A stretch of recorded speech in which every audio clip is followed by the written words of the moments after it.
I have the privilege to follow the new Honourable Member for Stirling, who I must say spoke very well.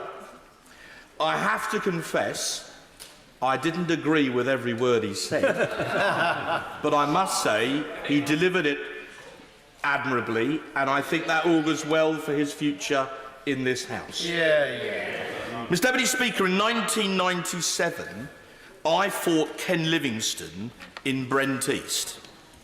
Just enough of the 16,000 teensy-weensy little votes, and I would have beaten him. But in a hustings in Willesden Green Library 22 years ago, he taught me a lesson I've never forgotten. He said that as a Member of Parliament, and of course he was and I was not, a general election is an opportunity to commune with your 68,000 employers. Well, I have 79,000 employers in Rayleigh and Wickford, sir, but the principle is exactly the same, and I place on record today my gratitude to them for re-employing me to represent them, for renewing my contract of employment to speak on their behalf. In this House, we got into a terrible mess because too many people here forgot they worked for their employers and not the other way around. My honourable friend give way. Yes, briefly.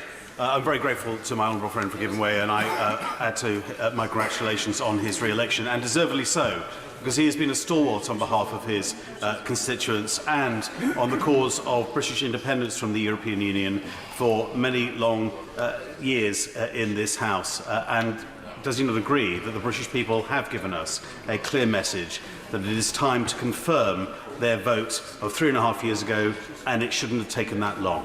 I absolutely agree with my honourable friend.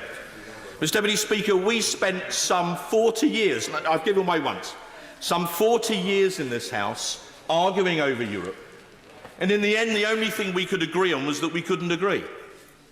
And so we voted overwhelmingly to give the decision to the people in a referendum, and then some in this House spent 3 years deliberately ignoring the result. They pulled every trick in the book, the Grieve Amendment, the Letwin Amendment, time after time, in order to try and overturn a result with which they and the British establishment patently did not agree. We played a ridiculous game where some on those benches, some, and indeed some on these, stuck to a mantra of, I will never vote to allow us to crash out with no deal.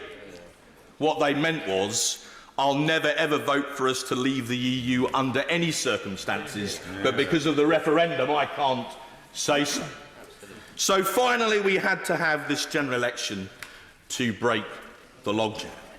And I'm afraid those on these benches that took that view, who assured us time and again they were doing what their constituents wanted, were proven incorrect, because their constituents had the opportunity to renew their contract of employment and patently in every single case declined to do so.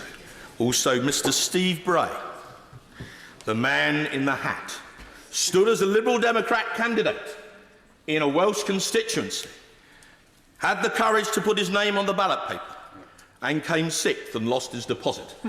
And we wish him a happy and silent retirement. Mr. Deputy Speaker, the war in this place over Europe, and it has been a war, is finally coming to a close, not because there was a truce, but because the British people imposed their will on us and told us unequivocally in the general election they wanted to leave. Many here had argued for 2 years for a people's vote. We've just had one. It's called a general election, and the outcome was unmistakably clear. The people of this country peacefully and democratically voted to get Brexit done. So, Mr. Deputy Speaker, we will leave the European Union at 11 p.m. GMT on the 31st of January, and I hope, Mr Speaker, in line with EDM 2, the House authorities may allow Big Ben to chime at that time to mark that historic occasion. Because, by God, after all this, we're not doing it again. But when we vote on this bill, when the bells ring this afternoon, Mr Speaker, we will be doing so to obey the instructions of the British people. They have given us an unmistakable order to leave the European Union, and we will vote for this bill in order to comply with what our employers have told us they want us to do. It could not be clearer, and as my honourable friend from North Shropshire, with whom I have fought this battle for many years, so clearly said, it's called democracy. Mr Deputy Speaker, the people have spoken, and we will listen.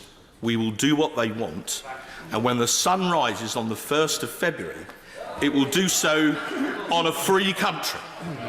Mr Deputy Speaker, all I want for Christmas is not you.